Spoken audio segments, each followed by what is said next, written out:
Extremers love story চ্যানেলে আপনাদের সবাইকে স্বাগতম। নিত্য নতুন লাভ স্টোরি ও শিক্ষামূলক গল্প শুনতে চ্যানেলটি সাবস্ক্রাইব করে বেল বাটনটি ক্লিক করে আমাদের পাশে থাকবেন। ধন্যবাদ।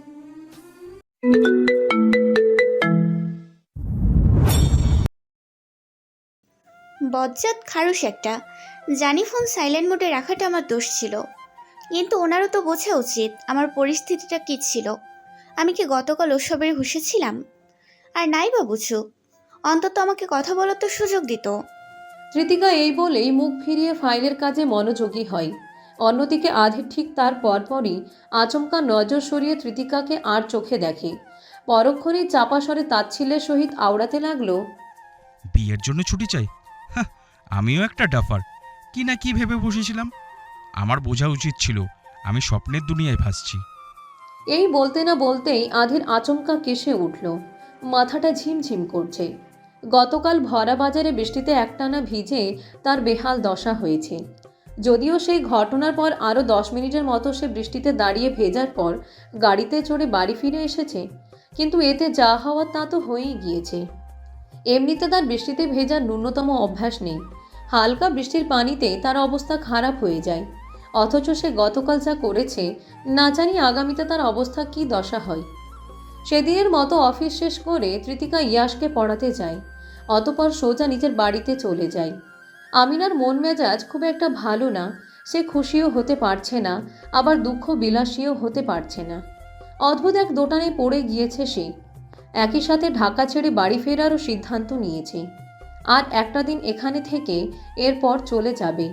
যে উদ্দেশ্যে সে এসেছিল তা তো আর পূরণ হলো না। অন্যদিকে কৃতিকাও আর আধিরকে ফোন করলো না। অফিসে যে ভাবটা দেখিয়েছে, এরপর আর সিধে ফোন করার তো কোনো প্রশ্নই ওঠে না।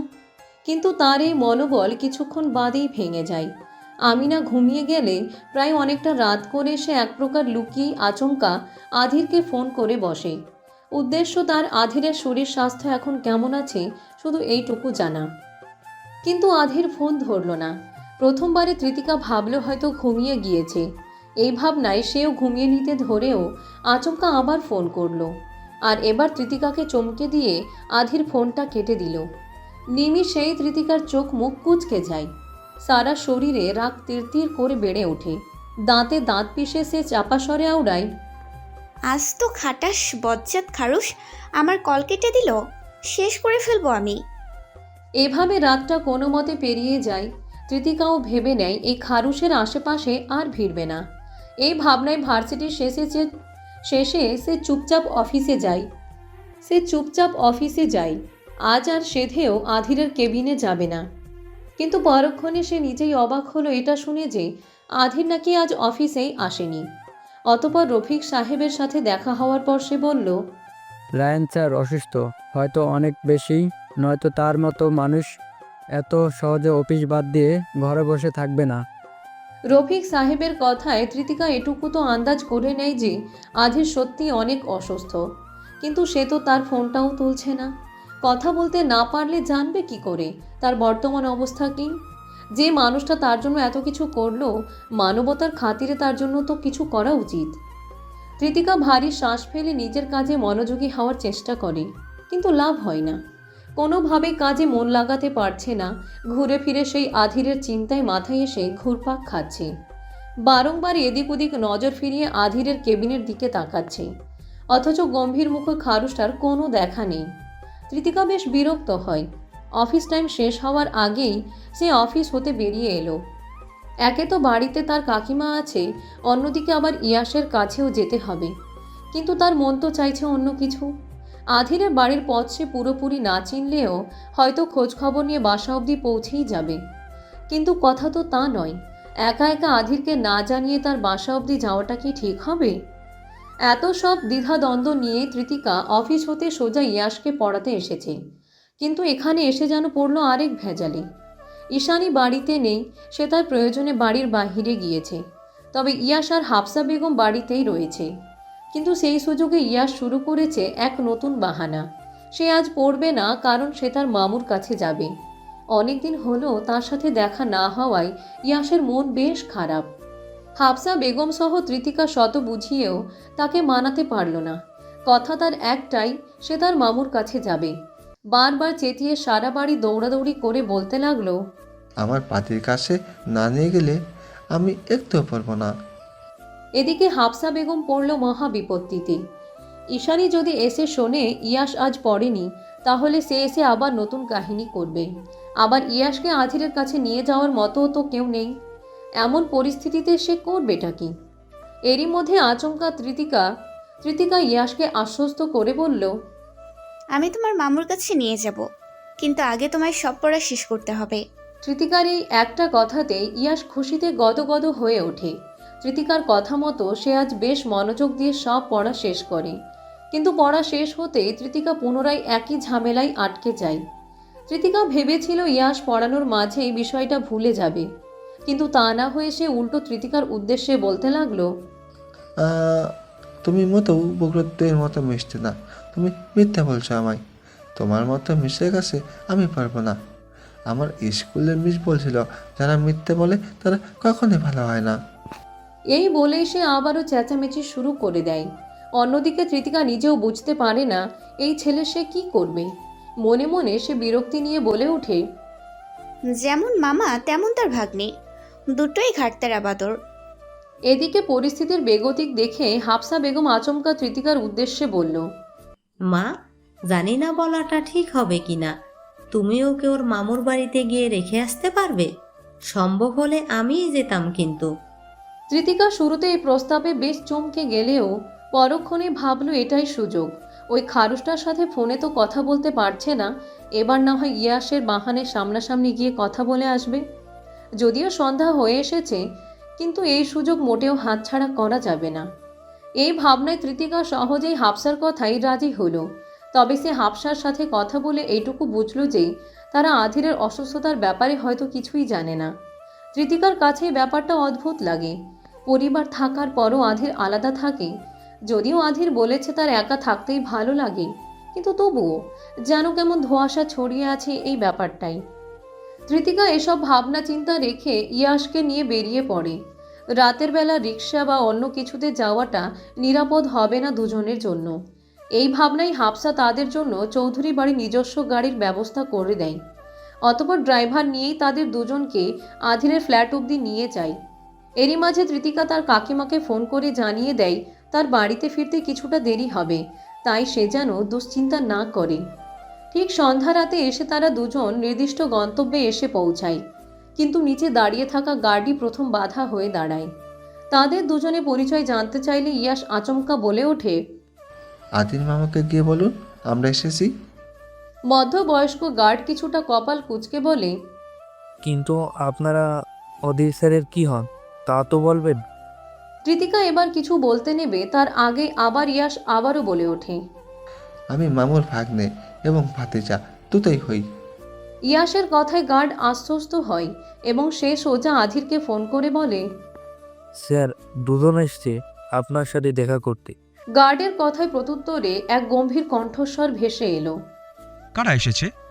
গার্ড তৃতিকা আর ইয়াসকে অদ্ভুত নজরে এক পলক দেখে নিয়ে বলল, আপনার ভাগ্নে ভাতিজি।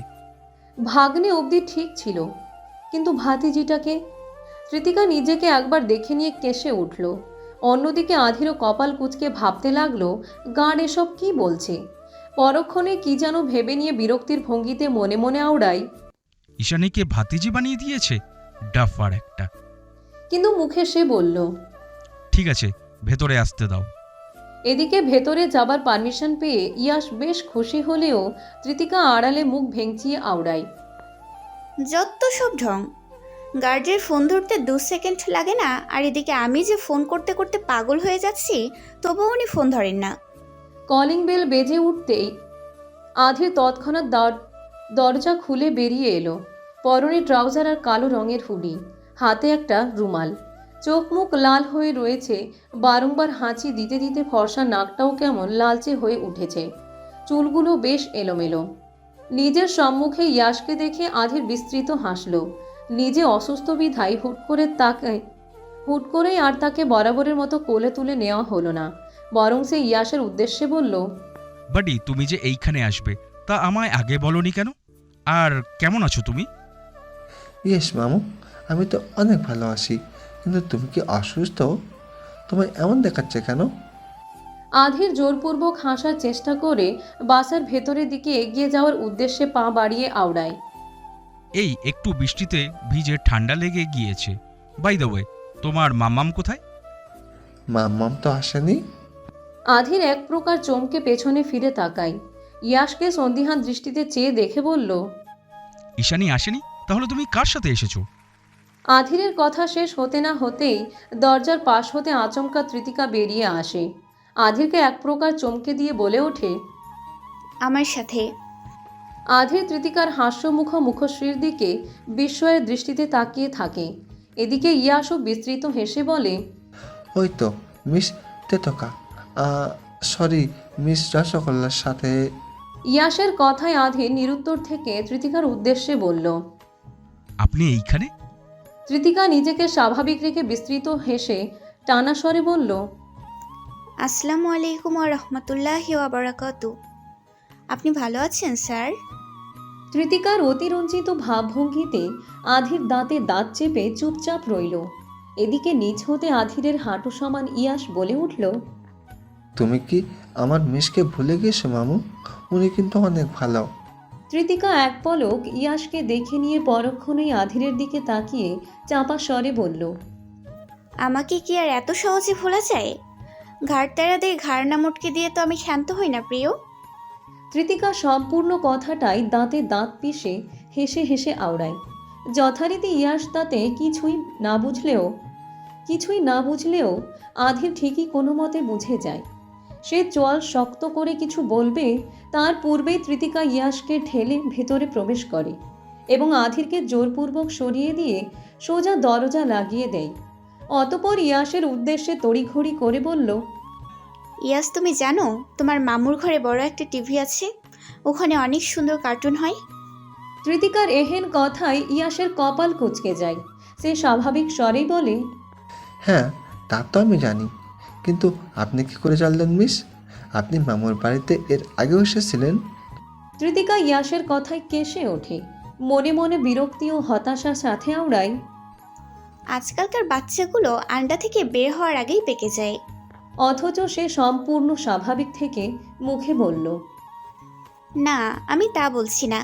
টিভি তো সবার বাড়িতেই থাকে। তো তুমি গিয়ে একটু কার্টুন দেখো। তোমার মামুর সাথে আমার একটু কথা আছে। বড়দের কথাই তো ছোটদের থাকতে হয় না, তাই না? তৃতিকার কথা ইয়াশ বেশ বুঝদারের মতো মেনে নিয়ে ভেতরের দিকে এগিয়ে যেতে লাগলো। তবে কি যেন ভেবে পুনরায় পেছন ফিরে তাকিয়ে বলল, কিন্তু আমার মামুর সাথে আপনার কী কথা আছে মিস? আমি তো আপনার সব কথা শুনি, সব পড়া ঠিক মতো পড়ি।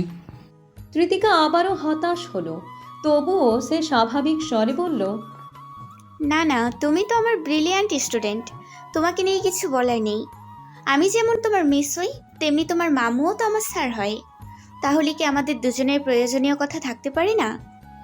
ও হ্যাঁ, মনে পড়েছে, নানু বলেছিল আপনি তো মামুর অফিসে কাজ করেন।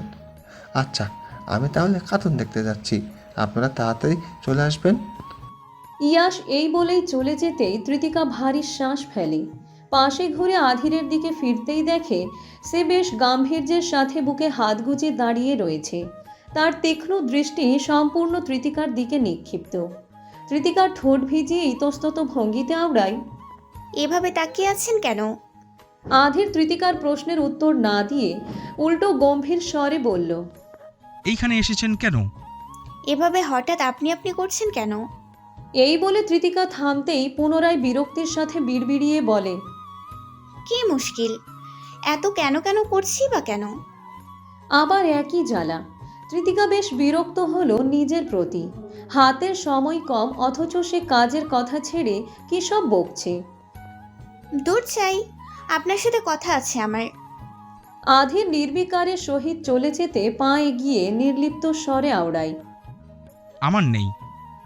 তৃতিকা তড়িৎ তাকে যেতে বাধা দিয়ে তার মুখোমুখি দাঁড়িয়ে বলে, কেন নেই? আপনার না থাকলেও আমার আছে। এতবার কল করেছি, ফোন ধরেননি কেন? উল্টো গত রাতে কল কেটে পর্যন্ত দিয়েছেন। কি হয়েছে আপনার?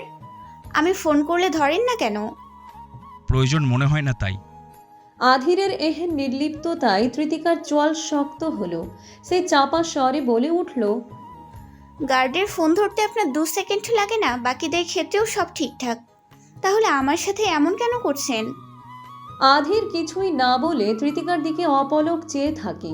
পরক্ষণে কিছু না বলেই তৃতিকাকে পাশ কাটিয়ে চলে যেতে নিলে তৃতিকা আবারও বাদ সাধে। এবার অবশ্য সম্পূর্ণ নমনীয় স্বরে আওড়ায়। সরি। আধির কিছু না বলে ভ্রু উঁচিয়ে তৃতিকাকে দেখে। তৃতিকা ঠোঁট ভিজিয়ে বলতে লাগলো, আপনি তো দেখেছিলেনই আমার সিচুয়েশন তখন কেমন ছিল। বাড়িতে গিয়ে দেখি বড় মা এসেছে, আর তখনও আমি শারীরিকভাবে পুরোপুরি সুস্থ নই। সারাটা দিন ঘুমিয়েই কাটিয়েছি, ফোনের দিকে নজরই ছিল না। আপনি যে এতবার ফোন করেছেন আমি তো টেরই পাইনি। আপনিই বলুন, আমি ইচ্ছে করে কেন আপনার ফোন তুলব না? আধির এবার ভারী কণ্ঠের সহিত বলল। এসব বলে কি বোঝাতে চাইছেন? তৃতিকা মুখ তুলে আধিরের দিকে তাকায়। লোকটা তার থেকে বেশ খানিকটা লম্বা চওড়া, আর যখন প্রচণ্ড গম্ভীর মুখে থাকে তখন নিজেকে আধিরের কাছে বাচ্চা মনে হয়। এখনও তার ব্যতিক্রম নয়। তৃতিকা ভারী শ্বাস ফেলে আওড়ায়, সরি তো বললামই, আমাকে তো একবার সুযোগ দিতে। তৃতিকার কথা বলতে বলতেই আচমকা আধিরের হাতের সাথে তার হাতের স্পর্শ লাগে। নিমিষেই তৃতিকা চমকে ওঠে। আধির ওর ভাবভঙ্গিতে কপাল কুঁচকে ফেলল। ওদিকে তৃতিকা আচমকা তার পা জোড়া উঁচিয়ে আধিরের কপালে হাত ছুঁয়ে বিস্ময়ের সাথে বলে উঠল, হে খোদা, এইসব কি? এত জোর কিভাবে লাগিয়েছেন? ওইসব আপনার না জানলেও চলবে। আধির এই বলে তৃতিকাকে পাশ কাটিয়ে চলে যেতে নেয়। তবে তৃতিকা তৎক্ষণাৎ বাদ সেধে তার হাত টেনে ধরে নিজের দিকে টানে। আধিরও আচমকা ক্ষিপ্ত হয়ে তার দিকে ফিরে তাকায়। আমি ভাববো না তো কে? আধির তৃতিকার কথা সম্পূর্ণ হতে দেয় না। আচমকা তৃতিকার দুহাত ধরে দেওয়ালের সাথে উঁচিয়ে চেপে ধরে এবং মুখটা সোজাসুজি তৃতিকার নিকটে এনে ঠেকায়। নিমিষেই তৃতিকা যেন আধিরের আদলে আবদ্ধ হয়ে যায়। আচমকা এহেন ঘটনায় তৃতিকা হক চকিয়ে যায়। গলা শুকিয়ে কাঠ হয় তার তৎক্ষণাৎ। অথচ আধির সম্পূর্ণ নির্বিকার। চোখে মুখে অদ্ভুত এক ক্ষিপ্ততা রইলেও তৃতিকার ন্যায় সে মোটেও কোনো বিশেষ অনুভূতিতে জাগ্রত নয়। আধির আচমকা চাপা স্বরে আওড়ায়, মিস তিতিকা তালুকদার, আপনি এইসব ড্রামা বন্ধ করলে আমি খুশি হব। তৃতিকা বেশ অবাক হয় আধিরের এমন ব্যবহারে। সে সরি সহ কারণ বলার পরও এমন ক্ষিপ্ততায় সে বেশ অবাক হলো। তৃতিকা অস্ফুট স্বরেও আওড়ায়, ড্রামা মানে? আপনি? তৃতিকার কথা শেষ হবার পূর্বেই আধির তার হাতটা আরও শক্ত করে চেপে ধরে। তৃতিকা ব্যথার চোটে ঠোঁট চেপে আওড়ায়, আহ, আস্তে, ব্যথা লাগছে। তৃতিকার দৃঢ় চাহনিতে চোখ মিলিয়ে আধির বলল, লাগুক, ছুটি চাই না আপনার? তৃতিকা কিছুটা অবাক স্বরে বলল, কিসের ছুটি? আমি কি এখানে আপনার সাথে অফিসের ব্যাপারে কথা বলতে এসেছি? তো কিসের জন্য এসেছেন? বিয়ের দাওয়াত দিতে? তৃতিকার কপাল পুনরায় কুঁচকে যায়। মাথায় ঢুকছে না এ লোকের হয়েছেটা কি। শুনেছে অতিরিক্ত জ্বরে মানুষের মাথা খারাপ হয়ে যায়। মনে হয় এনারও এমন কিছুই হয়েছে। তৃতিকা এরূপ ভাবনাতেই বলে ওঠে, কিসের বিয়ের দাওয়াত? আপনি জাস্ট শ্যাট আপ তিতি, ড্রামা করতে নিষেধ করেছি আমি। এবার তৃতিকাও বেশ ক্ষিপ্ত হয়। ভ্রু কুঁচকে দৃঢ় গলায় বলে ওঠে, কি আশ্চর্য! আমি ড্রামা কেন করব? আপনি কিন্তু এবার। আপনার ছুটি চাই না? 1 মাসের ছুটি, বিয়ের আয়োজন করতে হবে, অনেক সময়ের প্রয়োজন তো। আধির দাঁতে দাঁত চেপে এহেন কথা বলতেই তৃতিকা পুনরায় দৃঢ় কণ্ঠে বলতে নিয়েও দমে গিয়ে বলল, আরে ভাই, 1 মিনিট। গতকাল কাকিমা আপনাকে কিছু বলেছে? আধির এবার খানিকটা তাচ্ছিল্যের স্বরে বলল। তো তুমি কি ভেবেছিলে আমি কিছুই জানতে পারবো না? এবার তৃতিকা আশ্বস্ত হলো, কিন্তু মুহূর্তেই সে চোখ মুখ শক্ত করে আধিরের উদ্দেশ্যে জোর গলায় বলে ওঠে, হাত ছাড়ুন আমার। আচমকা তৃতিকার এহেন তেজ দেখানোই আধির কপাল কুঁচকে আরো শক্তভাবে হাত চেপে ধরে। এই পর্যায়ে তৃতিকা দাঁতে দাঁত পিষে আওড়ায়, আপনার সমস্যা আছে। সাধে কি আমি আপনাকে খারুশ বলি? তৃতি। আধির কিছু বলার পূর্বেই তৃতিকা আচমকা নিজের কপাল দিয়ে আধিরের কপাল বরাবর সজোরে ঢিস মেরে বলল, কিসের তৃতীয়? কাকিমার কথা শুনে আমার বিয়ে নিয়ে নাচানাচি শুরু করেছেন, অথচ আমার সাথে কথা বলারও প্রয়োজন মনে করেনি। একবারও জানতে চেয়েছেন আদৌ বিয়েতে আমি রাজি কিনা? এইবার আধির ক্ষণিকের জন্য থমকায়। কপালে কিছুটা ব্যথা লাগলেও সেসবে সে মাথা ঘামায় না। কিছুক্ষণ তৃতিকার ক্ষিপ্ত মুখশ্রীর দিকে তাকিয়ে থাকার পর পরক্ষণেই আবার আধির চাপা স্বরে বলতে লাগলো, তাহলে এতবার ফোন করার পরেও ফোন ধরোনি কেন? জানো, তোমার জন্য চিন্তা করতে করতে আমার কি একটা অবস্থা হয়ে গিয়েছিল। মানলাম সারাদিন ঘুমিয়েছিলে, তাই ফোনের দিকে নজর ছিল না, কিন্তু বাজারে যখন একবার আমি ফোন করতে গেলাম তখন তুমি কি করেছো? আমার চোখের সামনে তুমি ফোন কেটে দিয়েছো। এখন এটা অস্বীকার করতে পারবে তুমি? তৃতিকা তৎক্ষণাৎ জবাব দিতে গিয়েও থমকায়। কিছু একটা ভেবে নিয়ে তড়িৎ সন্দিহান স্বরে আওড়ায়, বাজারে আপনি ছিলেন? লুকিয়ে লুকিয়ে আমায় ফলো করছিলেন? কি আশ্চর্য! আমি কেন লুকিয়ে লুকিয়ে তোমাকে স্টক করতে যাব? ভরা বাজারের মাঝ রাস্তায় বৃষ্টিতে দাঁড়িয়ে তোমার তামাশা দেখছিলাম বলেই তো আমাকে একটা ঠান্ডা লাগিয়ে ঘরে বসতে থাকতে হচ্ছে। তৃতিকা আবারও বিস্মিত হয়। তার মানে আধির এই অকাজ করেছে বলেই জ্বর ঠান্ডা লেগেছে, অথচ একবার তার সামনাসামনি কথা বলার প্রয়োজন মনে করেনি। এই ভাবনায় সে মনে মনে আওড়ায়, কতটা বজ্জাত খারু সেটা! অন্যদিকে আধির পুনরায় নিজের মতো বলতে লাগলো, এখন চুপ করে আছো কেন? ভেবেছিলে কিছুই জানবো না আমি, তাই তো? আর তুমি এই ছেলের সাথে যাতা।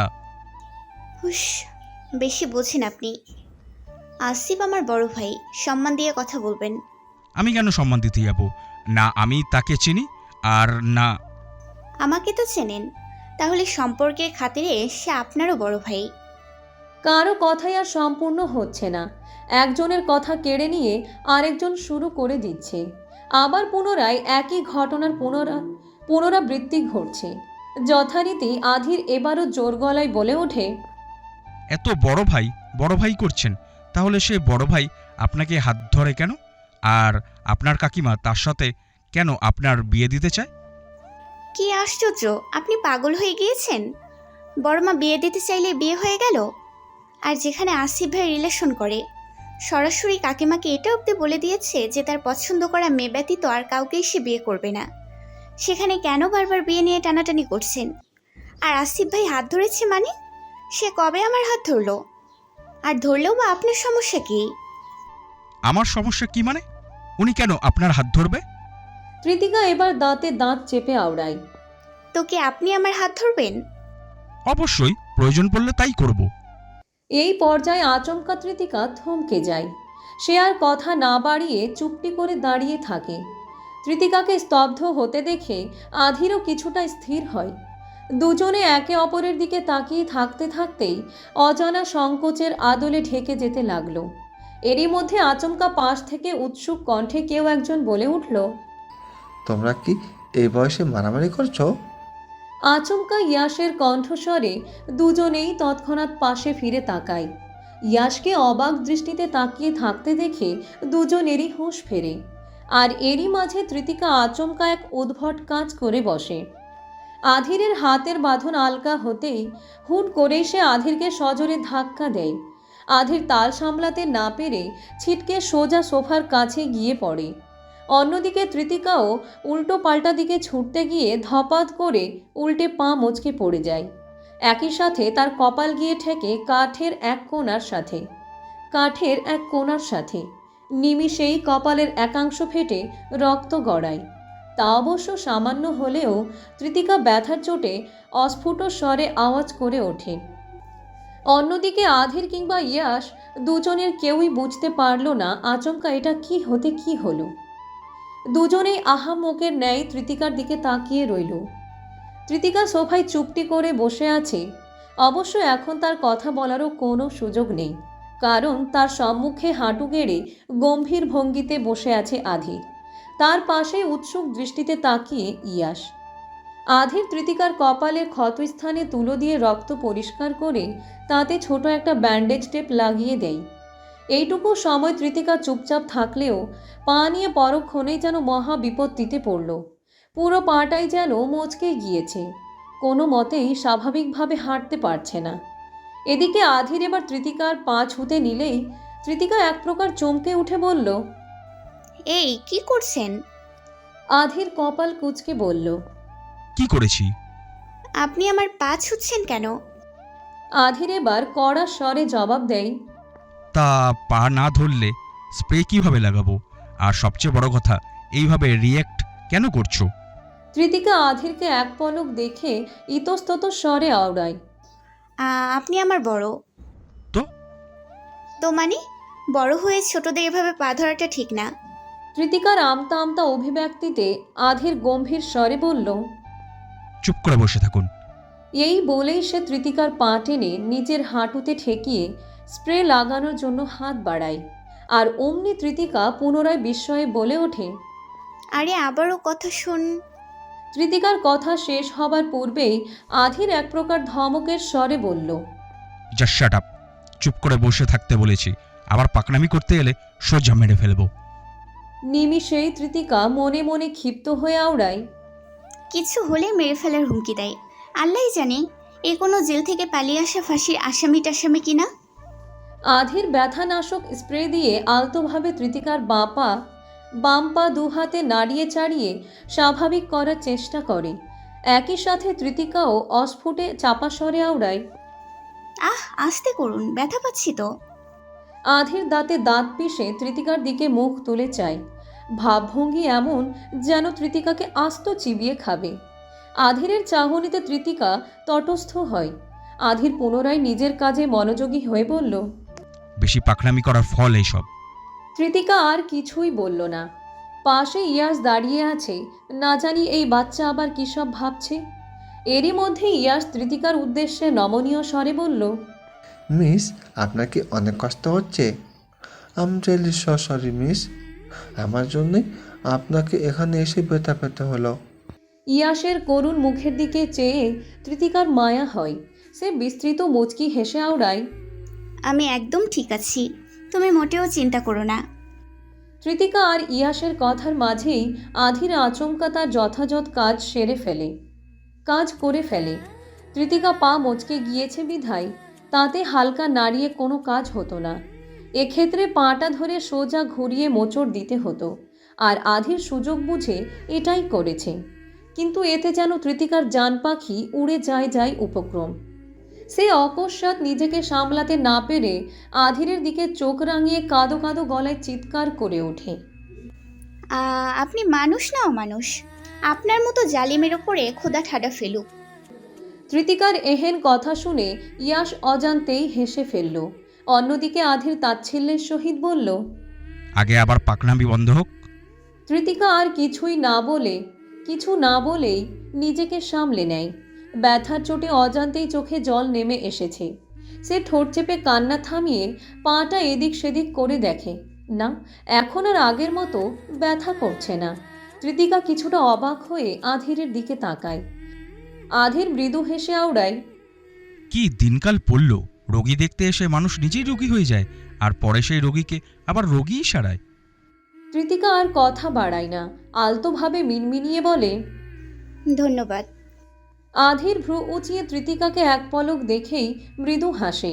এরই মধ্যে আচমকা ঈশানীর কল করে এবং ইয়াসকে দ্রুত বাড়িতে পাঠাতে বলে।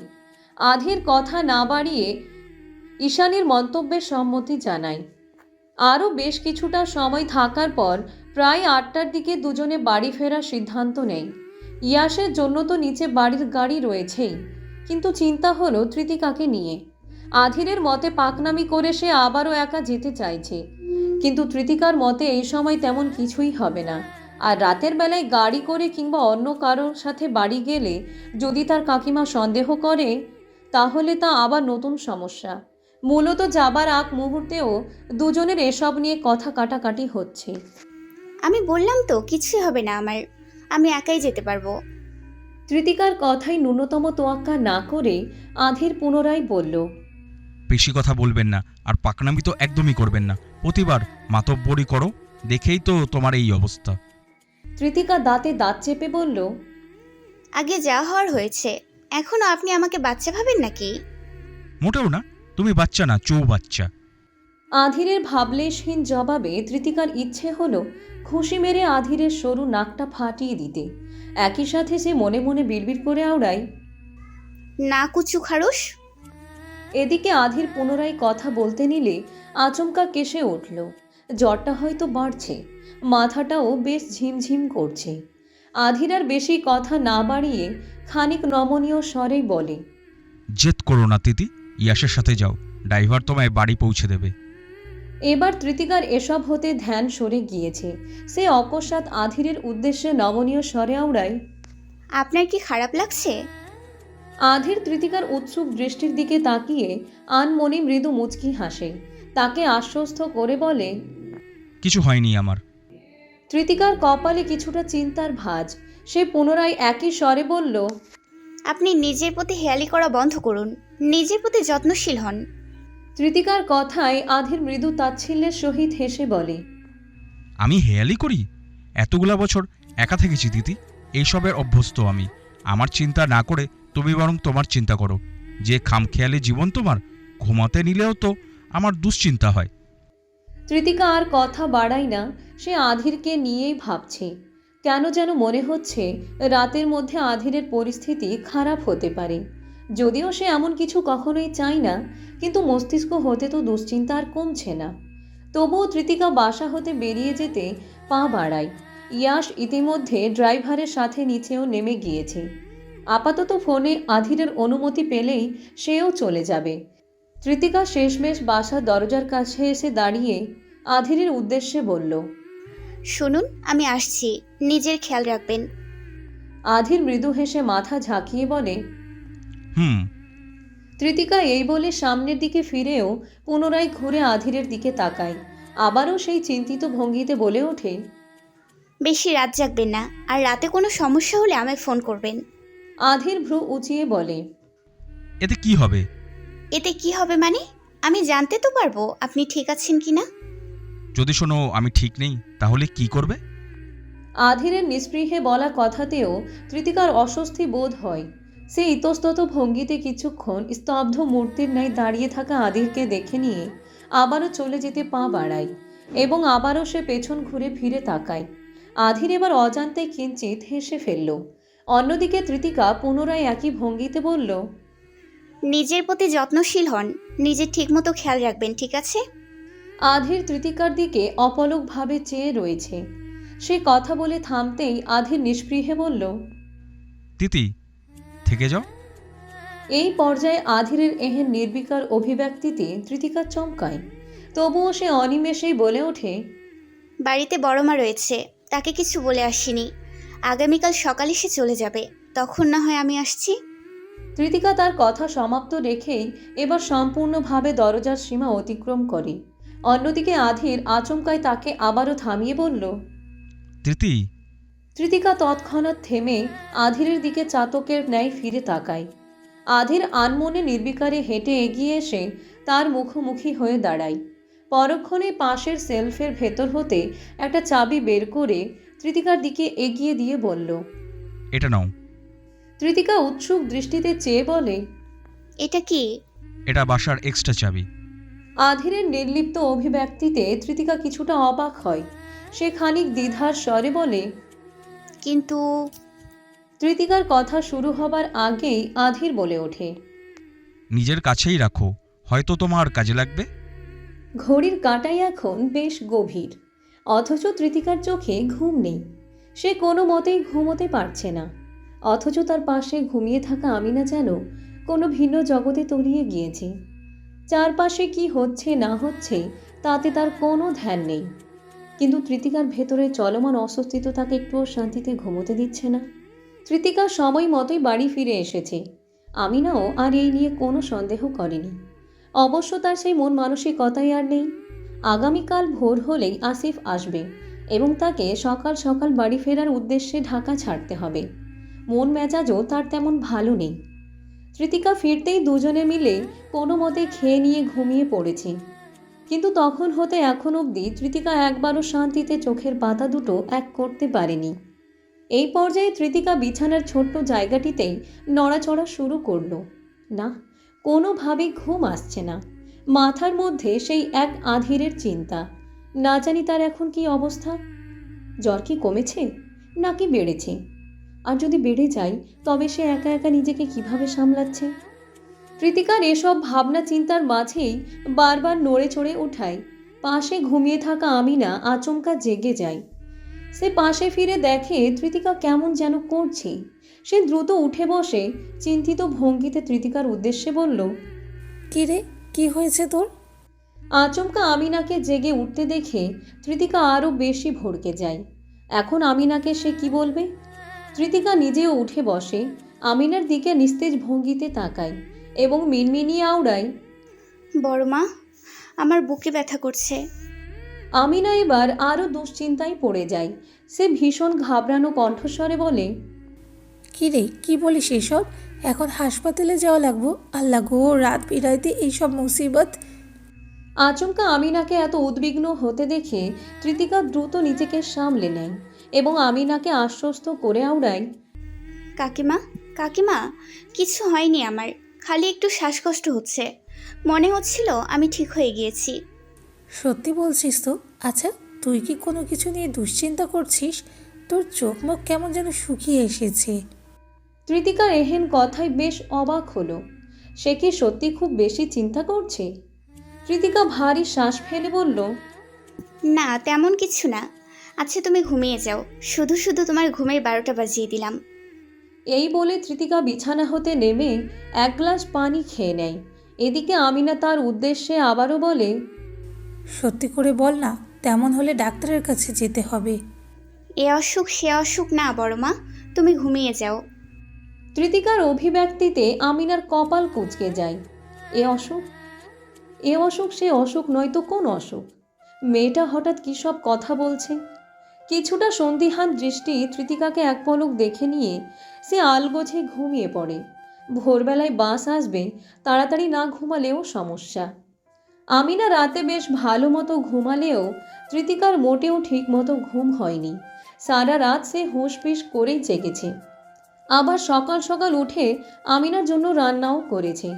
আমিনাকে ভালো মতো খাইয়ে অতপর নিজে বাস স্ট্যান্ড পর্যন্ত আমিনাকে এগিয়ে দিয়ে সে নিশ্চিন্ত হয়।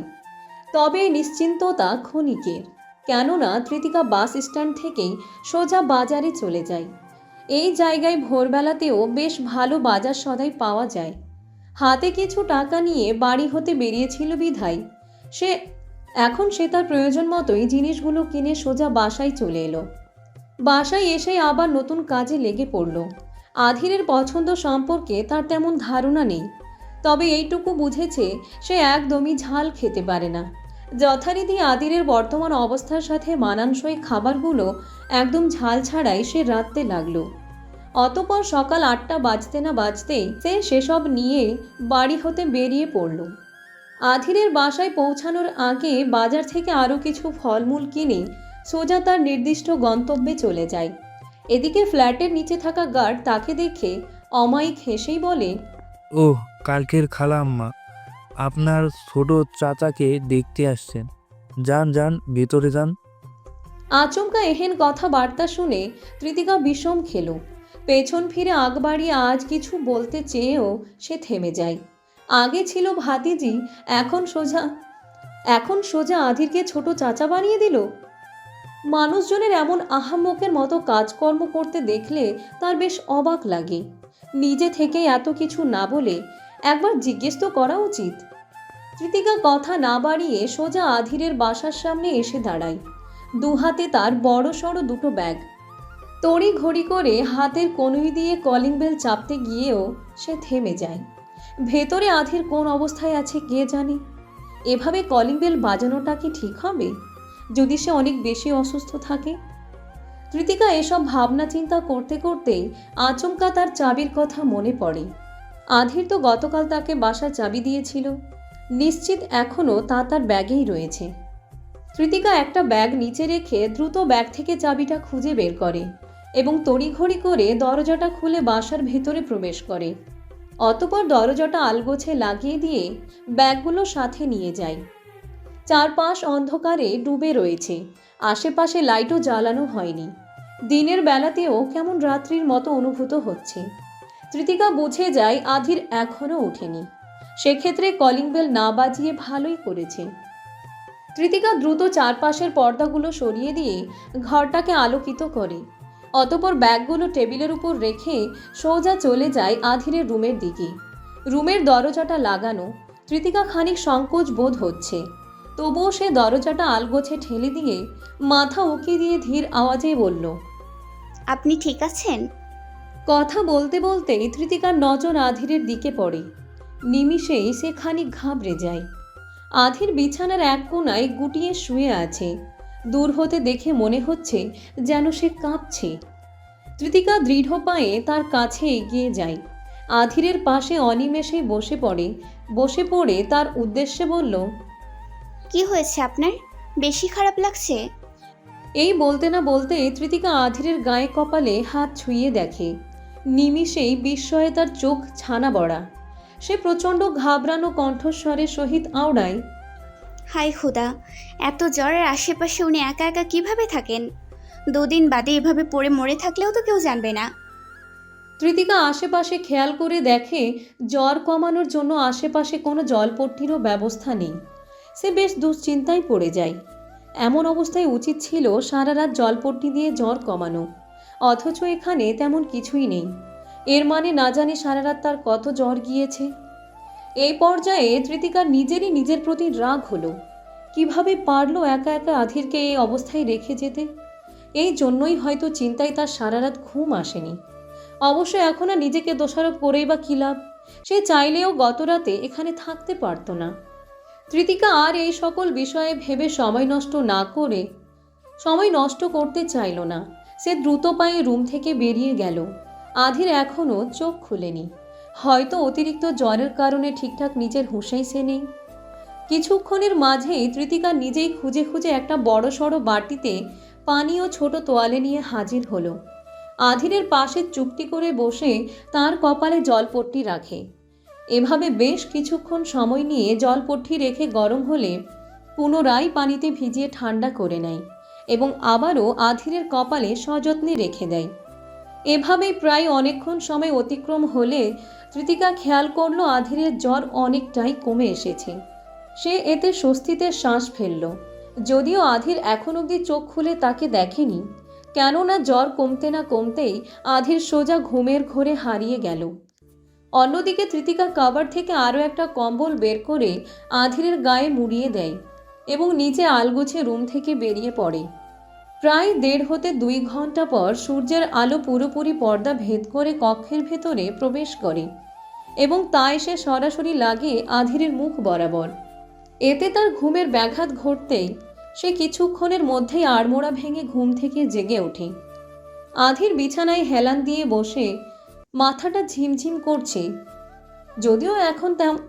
যদিও এখন গায়ে তেমন জ্বর নেই, কিন্তু তার কপাল কুঁচকে গিয়েছে ঘরের চারপাশে নজর বুলিয়ে। কিছু একটা গরমিল লাগছে।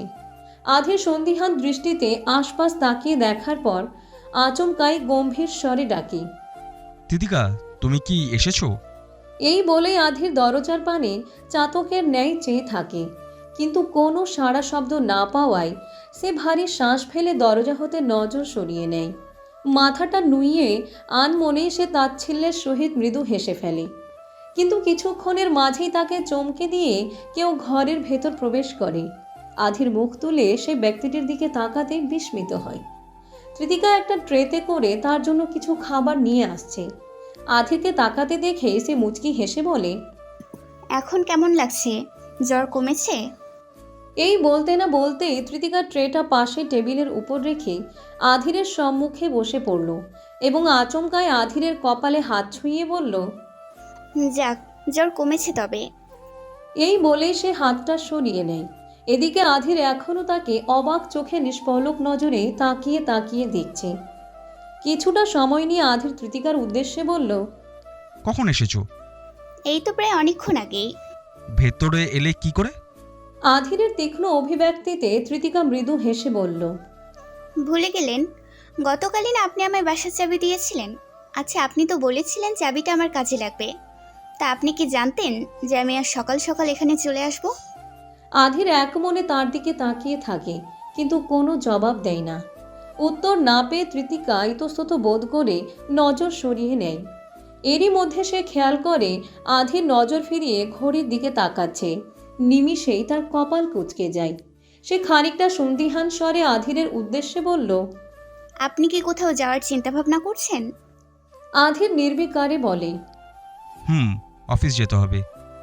নিমিষেই তৃতিকার চোখ মুখ শক্ত হয়। সে চোয়াল শক্ত করে আধিরের উদ্দেশ্যে বলল, খবরদার, কোথাও যাবেন না আপনি। তৃতিকার এহেন অভিব্যক্তিতে আধির বেশ অবাক চাহনিতে তার দিকে তাকায়। ততক্ষণে তৃতিকা বেশ ক্ষিপ্ত স্বরে বলতে শুরু করেছে, এভাবে তাকিয়ে কি দেখছেন? সারা রাত জ্বর গিয়েছে আপনার, থাকেন তো একা একা, আবার নিজের যত্নও ঠিকঠাক মতো নিতে পারেন না। জানেন, আপনার টেনশনে আমার সারা রাত ঘুম হয়নি। সকাল সকাল কাকিমাকে বাস স্ট্যান্ডে পৌঁছে দিয়ে আমি আবার বাজারে গিয়েছি। তারপর জিনিসপত্র কিনে নিয়ে সকাল সকাল কষ্ট করে আপনার জন্য রান্না পর্যন্ত করেছি। পরে আবার এখানে এসে দেখি আপনি জ্বরে কাঁপছেন, অথচ সামান্য জলপট্টি দেওয়ার মতো আশেপাশে কেউ নেই। আমি ঘন্টাখানেক ধরে জলপট্টি দিয়ে দিয়ে জ্বর কমিয়েছি, আর এখন একটু সুস্থ হয়ে আপনি বলছেন অফিসে যাবেন? একদমই সবগুলো কথা বলার পর তৃতিকা শান্ত হলো। এদিকে আধির বিস্ময়ের নজরে তাকে দেখে চলেছে। তৃতিকা থামতেই সে ধীর স্বরে আওড়ায়, তৃতি। আধির কিছু বলার আগেই তৃতিকা পুনরায় ক্ষিপ্ত স্বরে বলল, একটা কথাও বলবেন না, নয়তো সোজা মেরে ফেলবো। নিমিষেই আধির নিঃশব্দে হেসে ফেলল। নির্বিকারে সে তৃতিকার উদ্দেশ্যে বলল, মিস তেতকা, আপনি কি আমার কথা আমাকেই ফিরিয়ে দিচ্ছেন? ফিরিয়ে দেওয়ার কি আছে? যা আমার তা তো আপনার, আর যা আপনার তা তো আমারই। তৃতিকা এহেন কথা বলতে না বলতেই থমকে যায়। অন্যদিকে আধির ভ্রু উঁচিয়ে তার দিকে চেয়ে থাকে।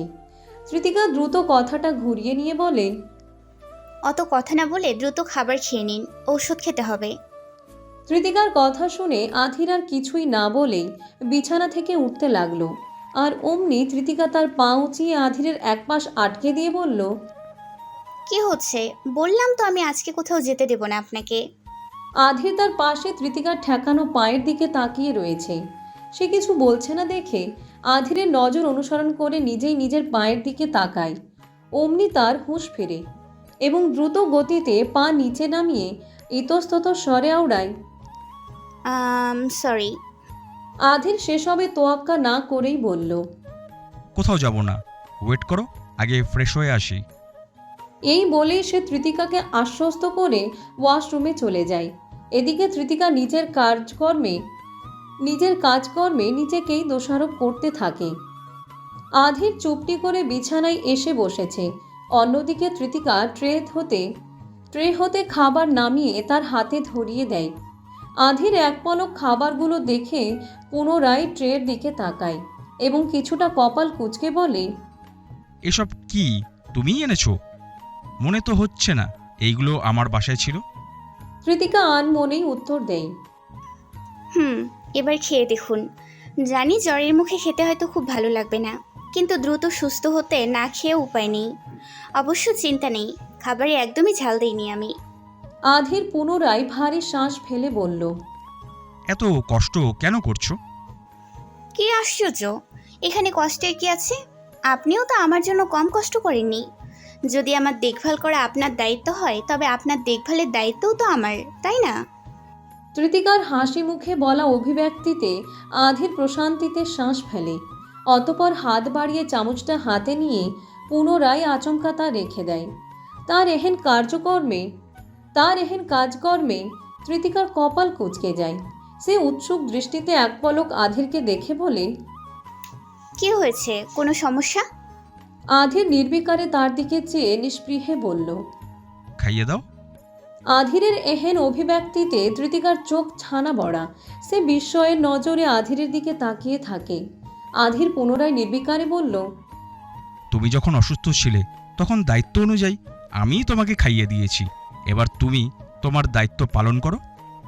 কিন্তু তৃতিকা বেশ অস্বস্তিতে পড়ে যায়। কি করবে সে? তার এমন ইতস্তত ভঙ্গিমায় আধির কিঞ্চিত তির্যক হেসে বলল, ঠিক আছে, এমনিতেও আমার খিদে নেই, আমি বরং। এই বলে আধির উঠে যেতে চাইলে তৃতিকা দ্রুত তাকে থামিয়ে দিয়ে বলল, এই থামুন, চুপচাপ বসে থাকুন, খাইয়ে দিচ্ছি আমি। তৃতিকা বেশ ইতস্তত ভঙ্গিতেই আধিরকে চামচের সাহায্যে খাইয়ে দিতে লাগলো। একই সাথে নিজেকে স্বাভাবিক রাখতে আধিরের মনোযোগ সরাতে তার উদ্দেশ্যে বলল, আপনাকে একটা কথা বলার ছিল। আধির আর চোখে তৃতিকাকে চেয়ে চেয়ে দেখছে, কেননা তৃতিকার সম্পূর্ণ নজর খাবারের বাটিতে। তার সংকোচ বোধ এতই প্রবল যে ঠিকঠাক মুখ তুলেও তাকাতে পারছে না। এরই মধ্যে আধির অপলক দৃষ্টিতে তৃতিকাকে দেখতে দেখতেই নির্বিকারে আওড়ায়। বলো। আপনি বলেছিলেন আপনার পাশের বাসা খালি হলে তখন সেখানে আমি থাকবো, কিন্তু বাসা ভাড়া নিয়ে তো কোনো কথা হয়নি না। মানে তৃতিকার কথা শেষ হবার আগেই আধির নিজ হতে তৃতিকার হাত থেকে মুখে খাবার পুড়ে নেয়।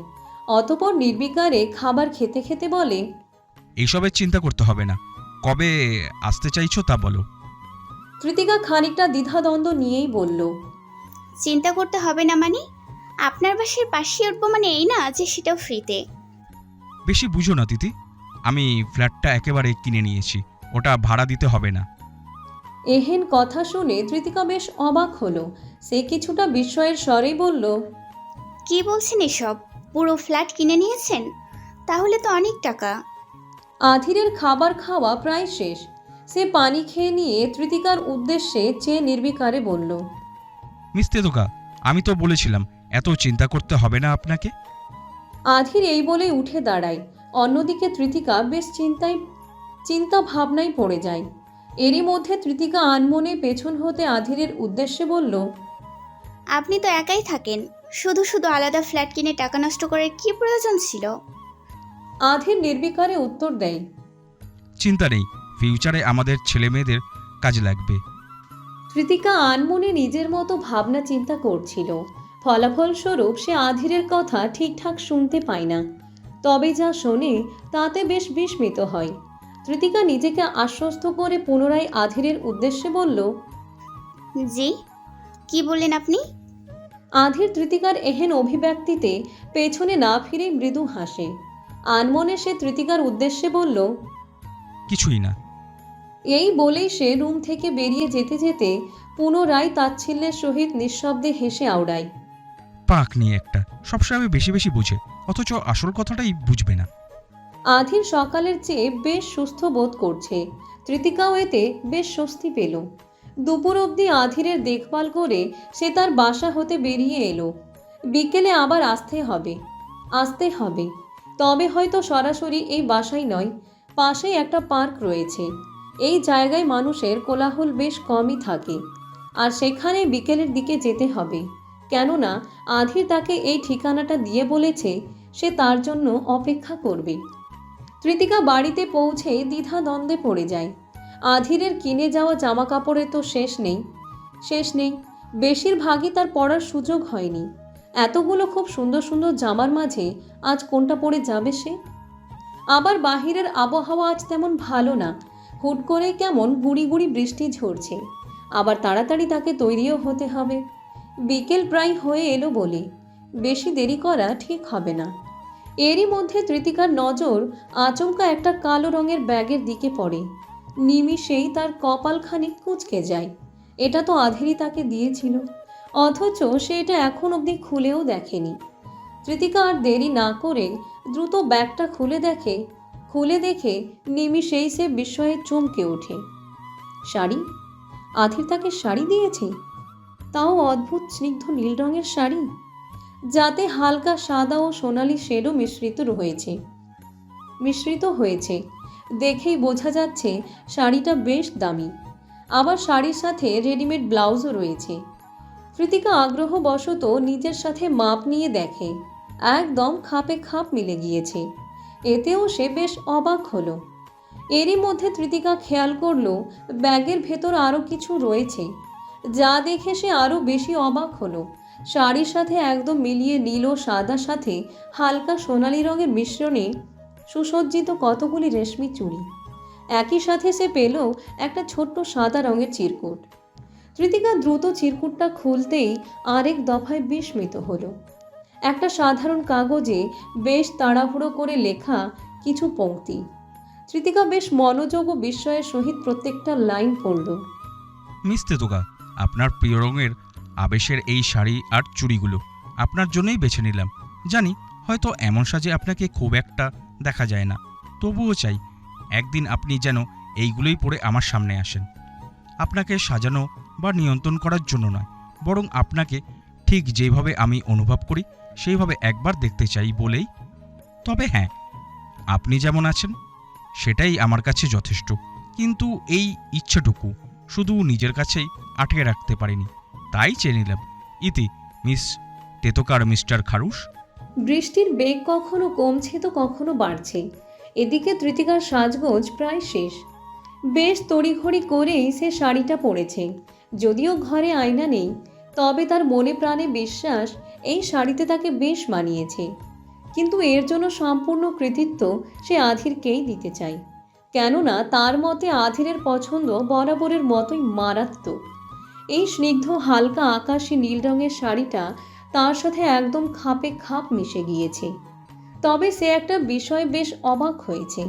ব্যাগটা সে আজ খুলে দেখলেও আধির তো চিরকুট সহ ব্যাগটা অনেকদিন আগে তাকে দিয়েছিল, এবং একই সাথে চিরকুটের শেষ লেখা তেতকার মিস্টার খারুশ।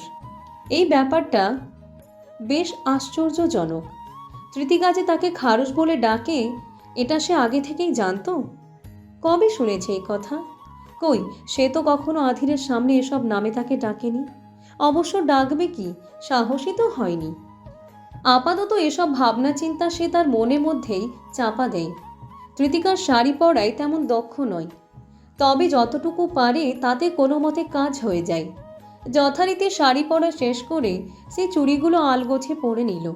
দু হাত এক করে চুড়িগুলো ঝাঁকিয়ে সে অকস্মাৎ খিলখিল করে হেসে ওঠে।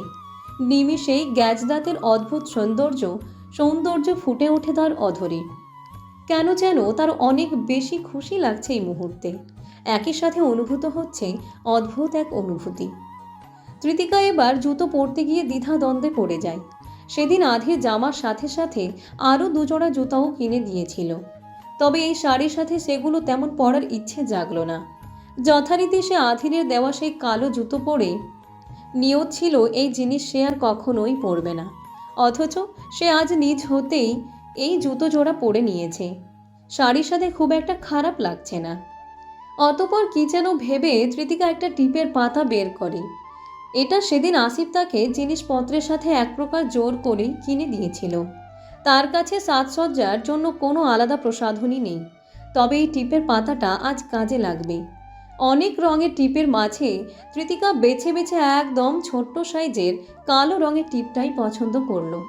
তবে তা কপালের মধ্যিখানে লাগাতে গিয়ে পড়ল আরেক বিপত্তি। আয়না ছাড়া সুনির্দিষ্টভাবে লাগবে কি করে? এই ভাবনায় বিরক্তিতে তার কপাল কিঞ্চিত কুঁচকে যায়। শেষমেশ বিরক্তি নিয়ে আন্দাজে সে টিপটা কপালের মাঝ বরাবর লাগানোর চেষ্টা করে।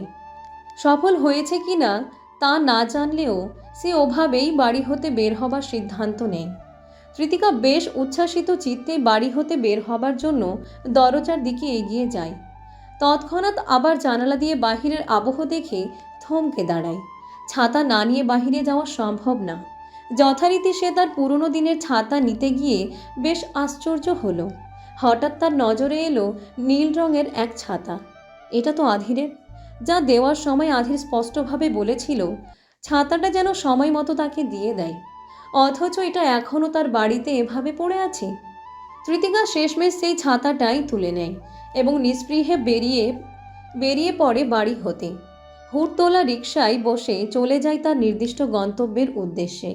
হৃদয়ের অন্তরালে এক চাপা উত্তেজনা। যদিও তৃতিকা এর কারণটা ধরতে পারছে না, সেই তো ওই গম্ভীর মুখ খারুশটার সাথে দেখা করতে যাচ্ছে, অথচ তবুও যেন সে অনেক বেশি আগ্রহী আধিরের সাথে তার এই নতুন সাজসজ্জার রূপে সাক্ষাতের জন্য।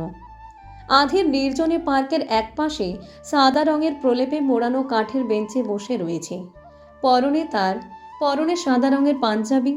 তার বলিষ্ঠ দেহের সাথে খাপে খাপে মিশে যাওয়ায় মাসলগুলো যেন ফুলে উঠেছে। এই বয়সে এসে অল্প বয়সী মেয়েদের নজর কাড়া সৌন্দর্য তার। তবে বর্তমানে তার সম্পূর্ণ অপেক্ষা তৃতিকাকে ঘিরে। মেয়েটা এখনও এলো না, এটা বেশ ভাবনার বিষয়। ভবিষ্যতে তাকে এই নিয়ে হয়তো নানান সমস্যায় পড়তে হবে। একে তো বয়স কম, তার উপর মারাত্মক পাকনি। একই সাথে প্রচণ্ড বেখেয়ালি। আধির এসব ভাবনার মাঝেই আশেপাশে একবার চোখ বুলিয়ে নেয়। না, তিনি এখনও আসেনি। আধির হতাশ হয়ে দূর আকাশের দিকে তাকিয়ে থাকে। আকাশে মেঘ জমেছে।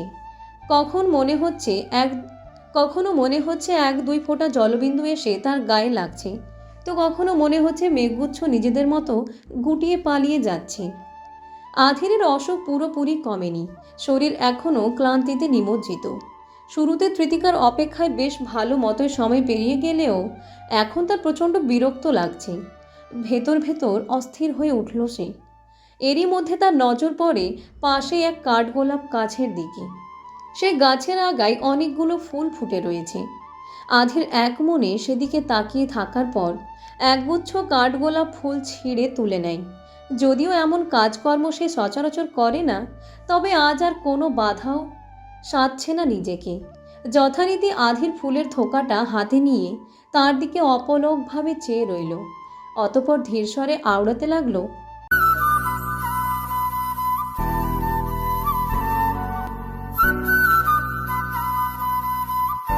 আপনাদের একটা লাইক, একটা শেয়ার আর একটা সাবস্ক্রাইব আমাদের জন্য উৎসাহ, আপনাদের জন্য আরো ভালো কন্টেন্টের প্রতিশ্রুতি। আপনার ছোট্ট ক্লিকে আমাদের পথ চলা বড় হয়। আপনাদের পাশে পেলে আমরা পারবো আরো অনেক কিছু। তাই দেরি না করে এখনই এক্সট্রিমার্স লাভ স্টোরি চ্যানেলটি লাইক দিন, শেয়ার করুন প্রিয়জনের সাথে আর সাবস্ক্রাইব করে থাকুন আমাদের সাথে।